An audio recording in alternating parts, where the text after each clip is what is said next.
akhlak Nabi itu bisa buat orang yang benci sama beliau jadi jatuh hati kepada beliau. Kalau kita udah jatuh hati jadi benci. Kebalik.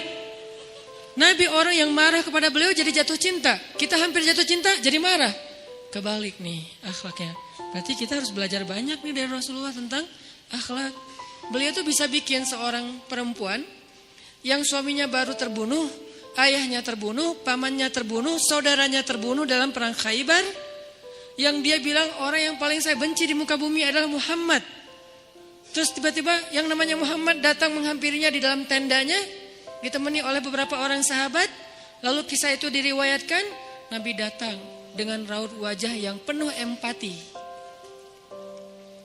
Dengan raut wajah yang penuh empati. Bukan raut wajah orang yang sebagai pemenang perang. Kan Nabi menang perang waktu itu. Sebagai seorang tuan, bukan. Yang empati. Yang kayak sahabat banget gitu. Datang Nabi duduk di sebelah Sofia. Sofia diam aja, marah banget. Cuma dia gak bisa ngapa-ngapain karena dia berstatus tawanan perang. Mau gimana coba? Mau dia tusuk? Gak bisa, dia sendiri. Dan dia takut bahwa dia akan diperlakukan seperti umumnya orang memperlakukan tawanan perang. Karena dia belum paham, belum kenal Rasulullah. Dia kaget ketika Rasulullah SAW minta maaf sama dia. Kaget, gak ada cerita orang dalam perang yang menang minta maaf kepada yang kalah. Ada gak cerita kayak gitu? Gak ada tuh. Yang menang minta maaf sama yang kalah. Maaf ya kami menang.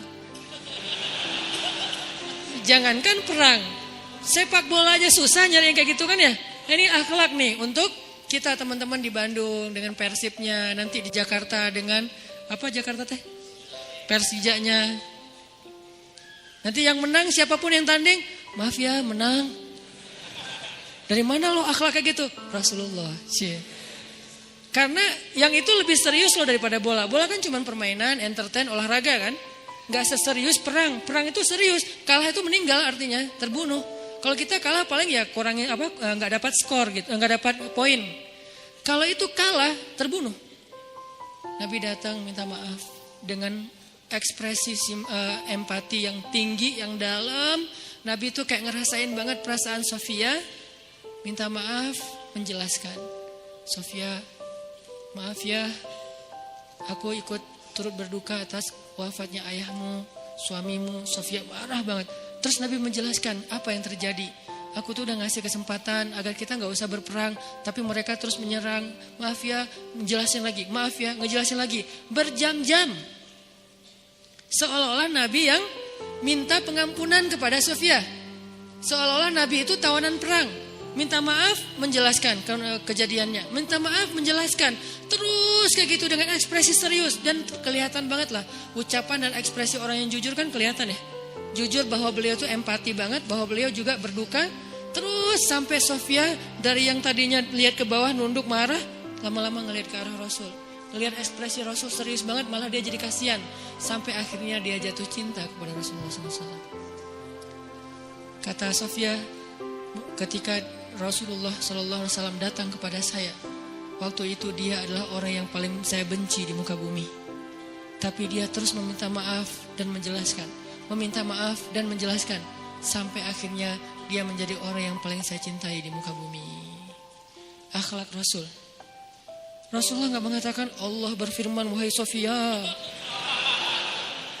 Enggak, belum kesana. Akhlak dulu, baru nanti ajarin. Tarbiyah namanya kan ya. Sesungguhnya di dalam Al-Quran ada ayat tentang orang-orang yang kafir yang telah mati terbunuh. Enggak, Rasulullah tuh tahu. Jangan ngomongin tentang ayahnya yang mati terbunuh, ibunya yang pamannya, suaminya yang mati dalam keadaan kafir. Nabi gak mau ngomongin itu, kenapa? Menjaga perasaan Sofia. Kok masih dijaga sih perasaan? Kan mereka beda agama, mereka orang kafir. Inilah akhlak Rasul. Sehingga Nabi membahas yang membuat Sofia merasa kayak dihargai. Sebagai seorang janda, sebagai seorang perempuan, sebagai seorang yatim. Sebagai seorang tawanan. Sehingga dia takjub dengan akhlak Nabi. Akhirnya dia cerita, ya Rasulullah, belum beriman udah manggil, ya Rasulullah, saya pernah bermimpi bahwa dalam mimpi saya melihat ada rembulan di atas kota Madinah, lalu jatuh ke pangkuan saya. Jibril turun bilang ke Rasulullah, apa maksud dari mimpi itu? Tahu gak Rasulullah apa maksud mimpi? Apa Jibril? Maksudnya rembulan itu kamu. Maksudnya dia akan jadi istri kamu di dunia dan akhirat. Rasulullah langsung, aduh gimana ya? Rasulullah juga orang yang ra'fah banget tuh. Bil mu'minina ra'ufun rahim tuh Rasulullah. Gak enak. Kan dia masih janda baru meninggal suaminya. Masa saya lamar gimana ya? Kata Jibril, ya Rasulullah, Allah suruh engkau melamar dia untukmu. Menjadi istrimu di dunia dan di akhirat. Rasulullah dengan gak enak hati mengatakan, Sofia, aku ingin melamar kamu. Sofia, gimana ya? Itu mah cewek ya. Saya mencoba untuk menghayati kisah ini dari angle cewek elegan ya. Bukan cewek biasa. Oh boleh gak apa-apa sih. Gue sih enggak. Cewek elegan. Cewek elegan, cewek terhormat, cewek yang soleha walaupun belum beriman. Pasti dia gak akan bilang, Alhamdulillah Masya Allah. A-nya panjang gitu kan ya. Terus pakai emoticon berderai-derai. Enggak. Dia terhormat.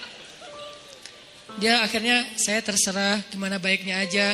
Menikahlah Nabi dengan Sofia. Modalnya apa? Akhlak. Bukan mahar yang besar, bukan akun sosial media followersnya paling banyak, bukan eksistensi, bukan gaya-gayaan, bukan datang bawa mobil mewah, datang bawa akhlak. Ini kayaknya modal kita belajar juga nih gimana cara ngelamar calon istri, akhlak.